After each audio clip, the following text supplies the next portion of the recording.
Hey guys, it's Evelyn. If you have a doll who desperately needs her face paint touched up but don't know where to start, keep watching because I'm going to show you how I do it. As a disclaimer, I am not a professional doll customizer. I am not artistic and I didn't know what I was doing at first either. So if I can do this, I know you can. The doll that I'm going to be working on today is this Truly Me 24 that I picked up off of Facebook Marketplace with another doll. First, my daughter and I washed her with a magic eraser and touched up her hair with a good brushing and a boil wash. So here's a close-up of what her face looked like before. She does still have some color, but definitely could use some more. I'm going to wipe her down one more time and then get started. Here's the materials you'll need. First, matte floating medium. I use the brand Folk Art. Pink and coral matte acrylic paint. And instead of Mr. Super Clear, I'm actually just going to use some Mod Podge to seal it. First, I'm going to be taking the floating medium and mixing in some of the acrylic paint colors until I get the color that I want her lips to be. The nice thing about the floating medium is that you get that watercolor texture and consistency without having to water your paints down. What I've found with watering the paints down is that they get runny and the consistency is just not right for painting the American Girl doll lips. You may be surprised by some of the colors I'm choosing here. This is Terracotta by Craft Smart. I've got a little bit of pink and then actually Brick Red by Craft Smart. The reason I'm doing this is that the floating medium actually kind of makes the paint a little bit lighter when it goes on.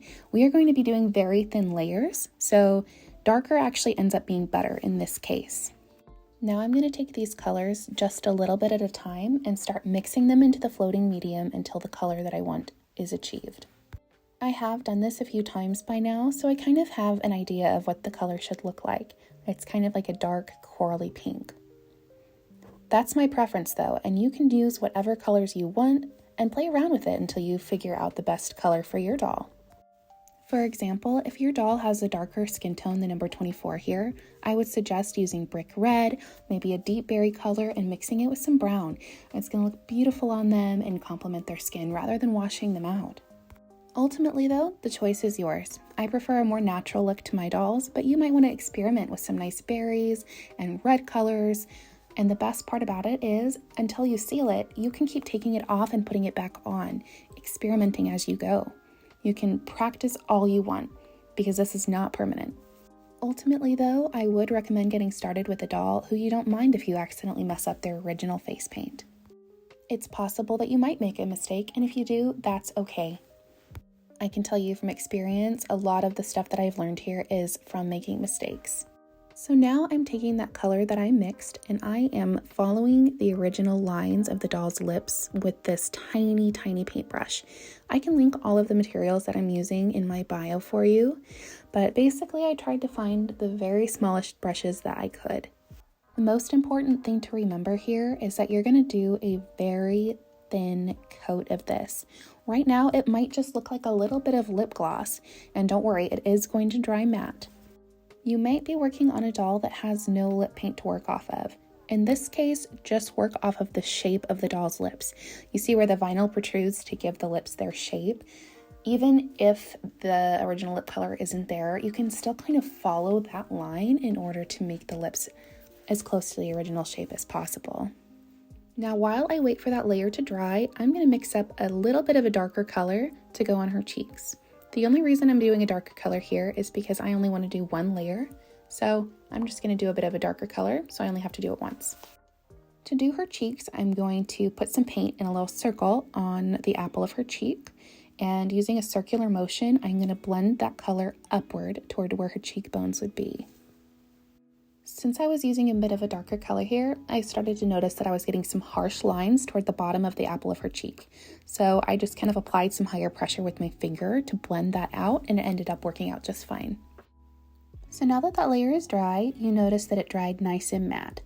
You can leave it as is if you want, or you can go in and add more layers until it's the color and opacity that you would like.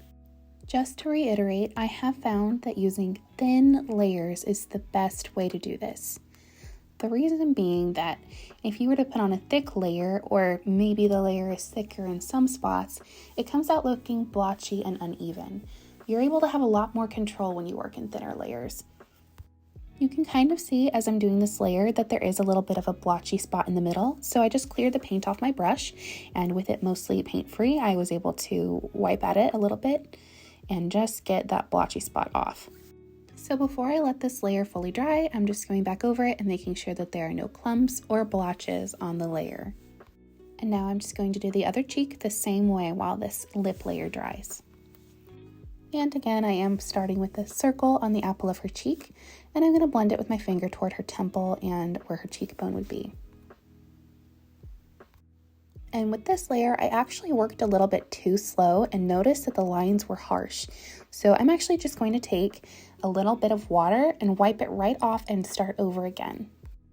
With that done and the next layer of lip color dry, I'm going to go ahead and add a third layer onto the lip color.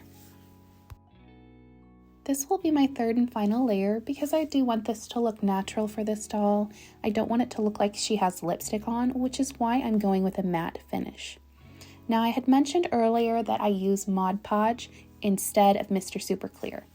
The reason I do that is because with Mr. Super Clear, you need a respirator mask, you need to do it outside, so it's just a little bit more complicated. The Mod Podge will do a decent enough job, especially if the doll is going to be displayed more so than heavily played with.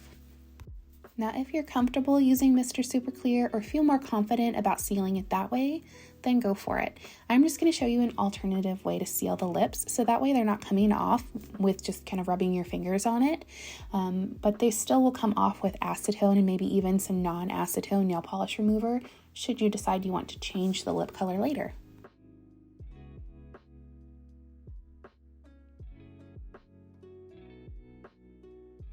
One thing I do like to do with this last layer is just get a little bit on the inside of the mouth. Sometimes the inside of the mouth can get kind of gunky and gross. Sometimes the tooth paint might even be coming off into the doll's mouth. So just kind of getting on the inside there a little bit makes it look a little bit more seamless and just kind of helps the overall look of the doll. This is of course optional. It's up to you if you want to do it, but I just find that it looks a little bit better this way in the end. Now that she's dry, I'm just giving her a look over to see if everything looks the way I want it to. I did notice that her right cheek wasn't quite how I would like it to be, so I'm taking a little bit more. I did mix a little bit more floating medium in this time to make it a little bit more translucent, and I'm going to follow the same method of applying it to the apple of her cheeks and blending it up toward her temple. So again, you should be able to just blend it with your finger, applying a little extra pressure if the lines seem to be a little bit harsh. If you don't like it or you feel like you've messed up, you can always remove it with a damp cloth. Since it isn't sealed in yet and you haven't dried it, it should come off pretty easily. And here I'm just wiping the loose fibers off of her lips so that they don't get caught in the Mod Podge when I'm sealing it. Next, I will be taking my matte Mod Podge on the same brush that I used before. Note that if you do want your doll to have lip gloss, they do make a gloss version of this as well. Again, I just prefer the more natural look, so I'm going for the matte version here. Now I don't want this to be too thick, so I actually wiped off my brush and began to use what I had already added on the lips. So I am just kind of grabbing it from that bottom lip and painting it on the top lip here.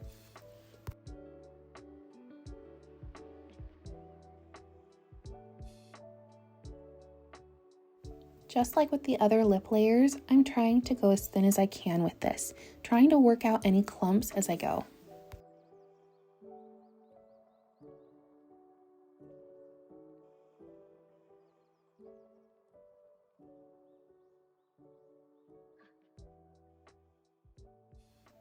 I'm just going to kind of keep working with it until it looks right to me before I let it dry. You want to make sure that there's no fibers stuck in there. As you can see here, I'm kind of wiping that away. And just make sure that there's no clumps so that it doesn't look blotchy when it dries. So here I'm noticing that I don't 100% like that bottom lip shape. So all I'm going to do is take some non-acetone, again that's non-acetone nail polish remover on a Q-tip, and just kind of straighten that line up a bit, make it the way that I want it. Then you can go back over it with water if you'd like, otherwise the non-acetone shouldn't really hurt your doll's vinyl. I just usually go back over it with water just in case.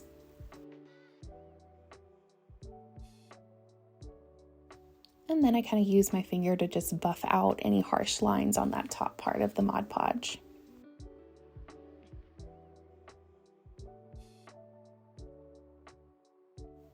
And now she's done. You can seal the cheeks if you want to. I just don't find that once it dries, it really needs it.